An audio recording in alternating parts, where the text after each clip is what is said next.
Hello,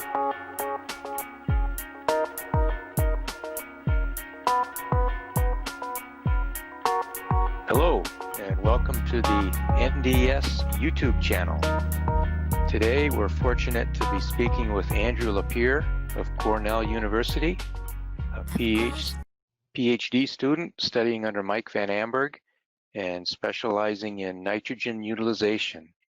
And we thought it would be good to have Andrew help us better understand making more efficient use of nitrogen using the CNCPS model and the NDS version that we have here, and specifically looking at what's coming down in the future as far as being more efficient with nitrogen feeding, and specifically at some point specific amino acids relative to metabolizable energy. Anyway, that's what we've got, and I'll hand it off to Andrew. Thanks, Kurt and Dave. Appreciate the opportunity to speak for you guys. Today I'm going to talk just a little bit about amino acid balancing. What we're interested in, at least with the work that we've been doing in the Van Amburg lab, is relating the supply in which we feed our amino acids relative to energy. So more concisely, the interrelations between those two. Amino acids and energy. So that's, in our eyes, a particular technique that involves precision feeding. And so in order to utilize precision feeding, we first want to make sure that it's important that we hone in kind of the fundamentals of feeding. So some of this may seem intuitive to most of you, but I think it's important to make sure that we want to make sure we hit the targets where they need to be as far as nitrogen supply and even energy supply. And then from there, we can really start to look at, okay, where's our grams of methionine, where are our grams of lysine relative to energy, with the eventuality that hopefully in the next 10 to 15 years, we'll be talking about other essential amino acids and being able to really try to hone those in as best we can. We've been doing some work thus far looking at all essential amino acids. It proves to be quite a challenge, but we want to make sure we get where we need to be for all of our essential amino acid supply relative to energy. So to start, again, this seems pretty intuitive, but when we're working with CNCPS in any form, we want to make sure that the model will only work as well as the information that we give it. So that means making sure our animal inputs and our feed chemistry inputs are where they need to be. Especially if we want to do precision feeding, we want to make sure we know where our body weights are. We want to make sure that we've got our feed chemistry mass balanced, and the digestibility is appropriately described. Maybe we might want to take a wet chemistry sample relative to some of the NIR stuff that we're doing, and make sure that our frequency of sampling for feed chemistry is where it needs to be. So once we've got a good handle on the information we provide to the model, really I think where we want to start when we're looking at amino acid balancing is taking a look at the energy status of the diet. So CNCPS version 655, which is the version that we are using within NDS, does a very good job at predicting metabolizable energy. With the research version that we're using, version 7, which will hopefully be out soon, we haven't really changed much of the energy submodel. So we're pretty confident in the way in which this current state of the model is predicting energy. So with that in mind, when we're trying to meet the energy status of a particular animal or the average of a group, we want to make sure that we try to anchor that ratio, the grams of amino acids per mcal of Me, to some known target. So with that in mind, we want to really try to make sure we hone in on our energy because we know it's reliable. The model does a very good job of predicting it. So once we try to anchor and get our requirements for energy down, it makes the supply of amino acids relative to energy much easier to achieve. Something I like to do relative to the Northeast is really try to consider forage inclusion to meet most of those energy needs. So usually between 50 to 65% of dry matter. But I also am aware that depending upon where you are in the country or the world, you might be geographically, financially, or inventory dependent. So you want to keep in mind that you don't want to burn through all your forages before you've got anything to replenish that supply. So with that in mind, we move on to the next step. So if we've got energy, if we're pretty confident where energy needs to be, the next spot we want to be evaluating is our nitrogen status, quite intuitively. So kind of break that down into two areas: room and nitrogen balance, trying to evaluate where we are there, but also looking at the actual supply of metabolizable protein, and more specifically the amino acid supply on a metabolizable basis. To start with room and nitrogen balance, or your ammonia balance, in order to be really trying to hone in on precision feeding and making sure that your grams of amino acid per mcal of ME are where they need to be, and you're being efficient with the nitrogen you've got in your diets, I think it's important to try to strive for between 115 and 130% of your requirements that you would see in the model, with the mindset of trying to be a little more proactive to get on the lower end, so maybe down around 120 if you can. Of course, in order to get there, it requires improvements of your current management practices, but also, trying to be compliant. So making sure that you're feeding out consistently to your cattle, trying to make sure you're not having slick bumps for any number of hours that would really get our rumens in trouble, so to speak, if we were running so low on nitrogen to begin with. So try to keep in mind that if we're trying to really hone in these requirements for nitrogen, we want to make sure we're being compliant from a management standpoint to get to where we need to be. To take that a step further, I think it's important to, again, feed for microbial protein, so making sure we've got good homegrown forages of high quality to really try to drive MP from bacteria. Typically try to get that at least half to about 55% of where our MP supply should be. So with that evaluation of nitrogen status in mind, if you feel comfortable with where you are with those numbers relative to what I've just shown you, I think the next logical step is really to look at the efficiency of your nitrogen utilization. So NDS does have an excretion or greenhouse gas tab right in the main viewing screen. And then once you click on that, you can really look down on the different types of nitrogen efficiencies. And what we're really interested in is looking at productive N to urinary N. And so the way the model predicts or calculates productive N is really anything that nitrogen is being put towards productive use for. So production, lactation production, yield, or milk protein obviously is the biggest one.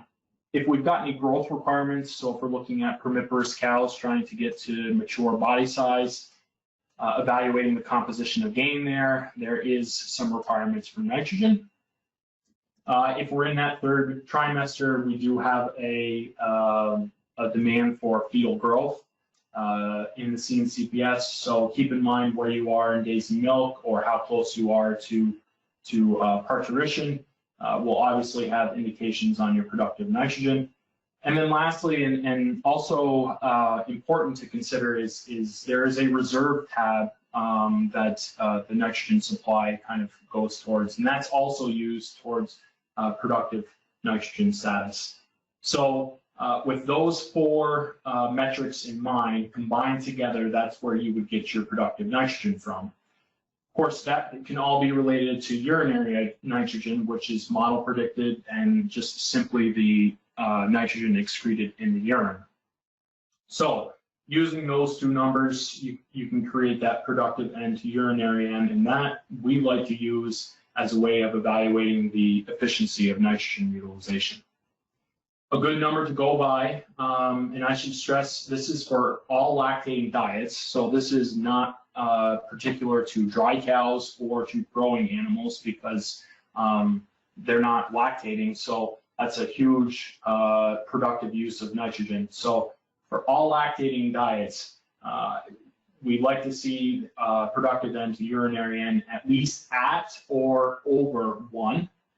With the mindset of trying to get to 1.25 to start.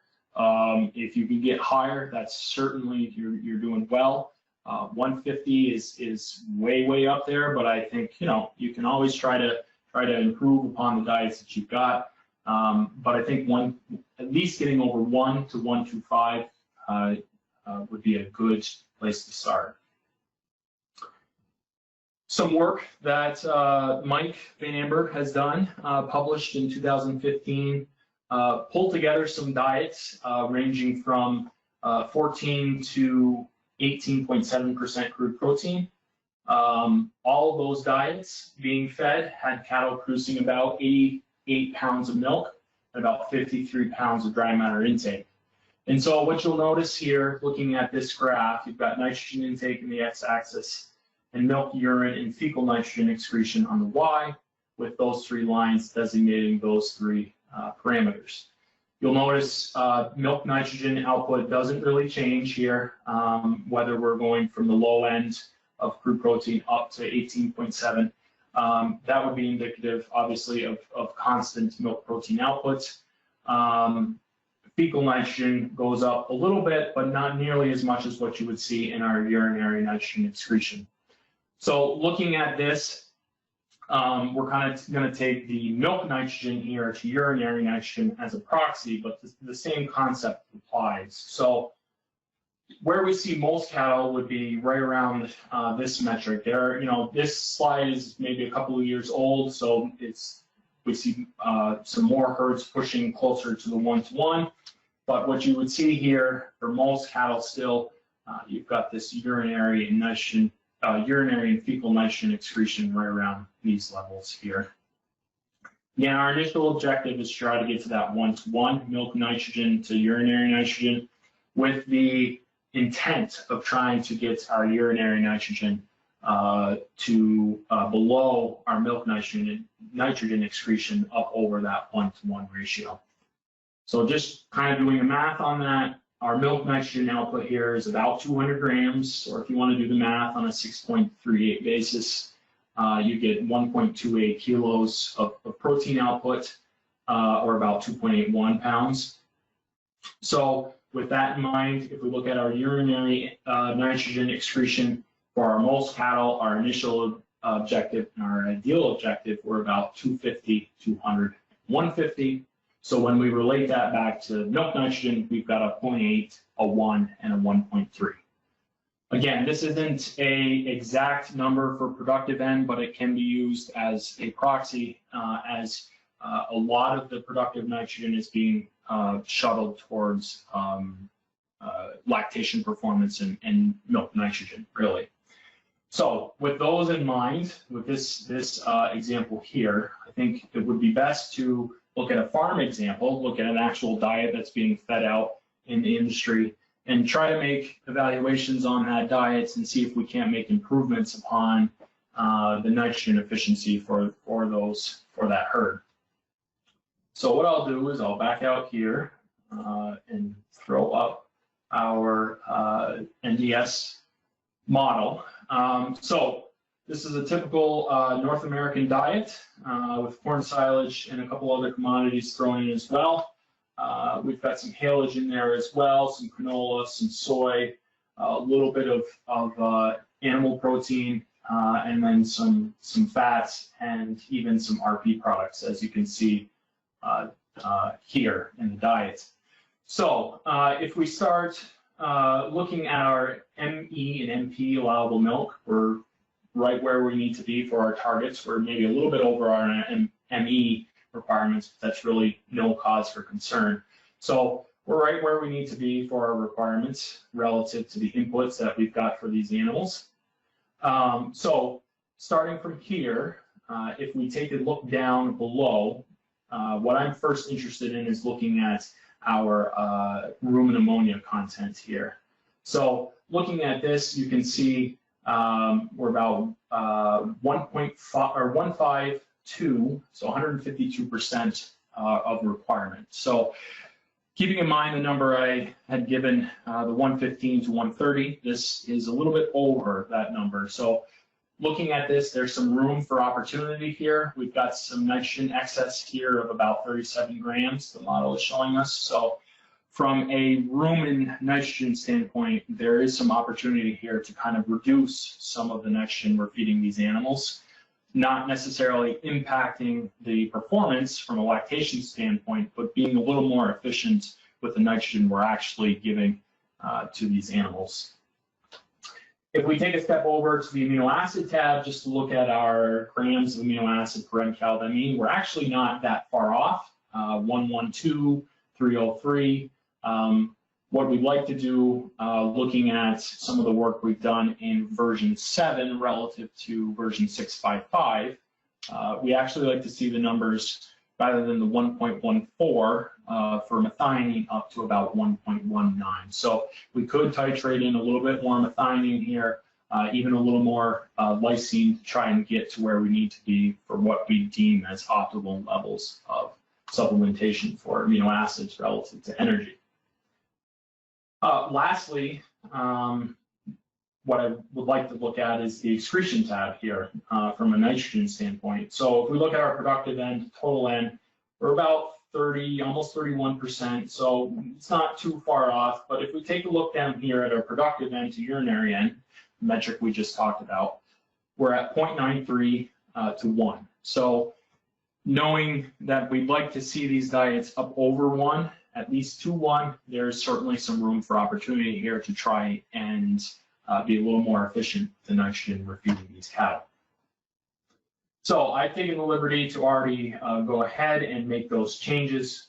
So what I'll do here is look at our updated and make a look here in our comparison tab. So what you'll notice is that in our saved tab here, this was the diet that we just evaluated with the ingredient levels, the inclusion levels, and our version 2 is a adjusted diet to try and be a little more nitrogen efficient, a little bit more amino acid balanced to where we need to be with what we see in our research. So this is on a pounds of dry matter here, that's important. But what you'll notice here is that to start, we've made about a 1.4 increase, about a 6% increase in dry matter in our corn silage. Now, that's with the assumption that we actually have the inventory to make this adjustment upwards. So be cognizant of the fact that you might not be able to increase forage due to inventory restrictions, but under the assumptions that we can make a modest move in inclusion of forage, we're going to go ahead and add that 1.4 pounds into this diet. Our steam flake corn in the next tab, we've taken about a tenth out, made some other adjustments. We've got some canola here that was originally at 5.5 pounds of dry matter. It was relatively a cost-effective buy, so the herd was utilizing that, and so actually what I think was happening is the inclusion of some of this canola in the diet is actually attributing to the oversupply of rumen nitrogen. So what we've actually done is taken at least half, about 63%, out of the diet to try and be a little bit more efficient with the diet that we're feeding. We've made a slight decrease in soybean meal and made some other improvements as far as throwing in some soy hulls to get a little bit more fiber fill action going on, as well as inclusion of some RUP products, specifically Soy Plus. So we've taken a little bit or all of the blood meal out of this diet and actually are utilizing Soy Plus to help with the RP supply within the diet. We've made some slight modifications here with our fats, but actually, most importantly, when we're talking about amino acid balancing, we've titrated in some different levels of lysine here and methionine to get to where we think are decent levels for amino acids relative to our energy content in diet.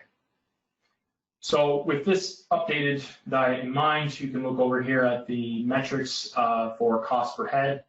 In our original diet, we actually were at 782 for cost per head, and now we're actually down to 753. So we're saving about 28, 29 cents here. You know, regardless of whether or not that's actually a near 30-cent decrease, actually this would show that we do expect some drop in cost per head feeding this diet. If we go back, looking at the metrics of this diet, this updated diet, to start, we look at our ME and MP allowable milk, and we're actually not any different from an MP supply allowable supply, but we're actually we've shaved down a little bit on the MP or ME requirements. Excuse me. So we're again right where we need to be for our ME and MP allowable milk. Where things have changed now, if we start looking at our ammonia content, we're actually down to about 130. So we're just about to that range of where we'd like to see our ammonia contents relative to requirements. So this is a step in the right direction. Our MP supply from bacteria and from RUP hasn't really changed much relative to our previous diet. So with that in mind, really not changing the output of bacterial contribution to the diet by taking more of that RUM&N out of the rumen. So from there, we'll jump over to amino acids. Now, when we look at our methionine, we're up at about 1.18, which is where we'd like to see when we're working with 655. 1.19, 118 is close enough. Our lysine is at 303, so it hasn't really changed much. So again, here's an opportunity maybe to dial in our lysine content, looking at that rumen-protected lysine supply. Maybe we can close the gap a little bit on the cost, still be a little more cost effective, but actually dial in our lysine content where it needs to be. So again, there's room for improvement with this diet, but I think from a nitrogen efficiency standpoint, we are doing better. To prove that point, if we look over at the excretion tab, again, productive N to total nitrogen, we're about 33, almost 34%. So we've jumped up a couple percentage points, which is great. But now, if we look at our productive N to urinary N, we're now at almost 1.2. So we jumped up a couple tenths here on our productive N, and we're actually being a little more efficient with the nitrogen we're feeding out to our cattle. So, you know, with these metrics in mind, we've made shifts in dietary ingredients. We've improved upon the cost effectiveness of this diet, and making sure that we've got good management, good inventory on this herd. We can be comfortable in saying that we're actually not going to sacrifice any much, if any at all, production relative to these cattle.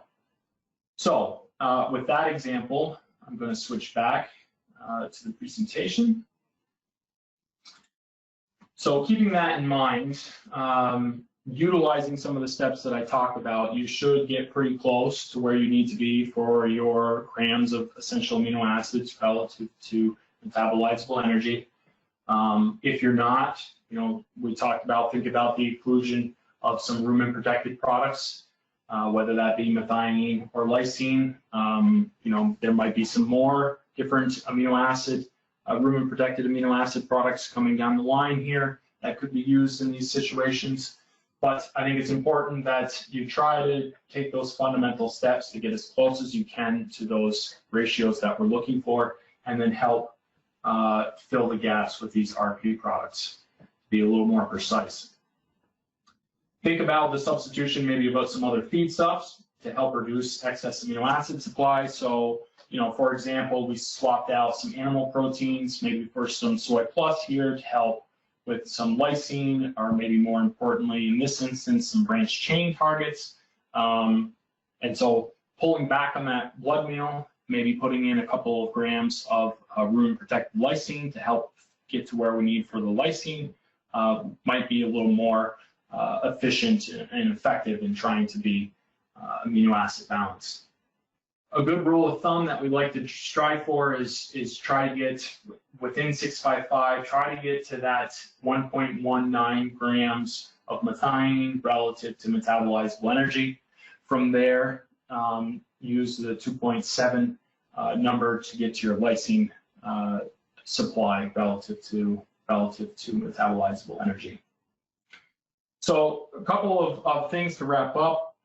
I think if you're really going to engage in this precision feeding, it requires vigilance. So really try to make sure if you're going to make changes to these diets, understand what was first limiting to start, what did you alleviate when you made those dietary changes, and then what's now most limiting when you made those changes.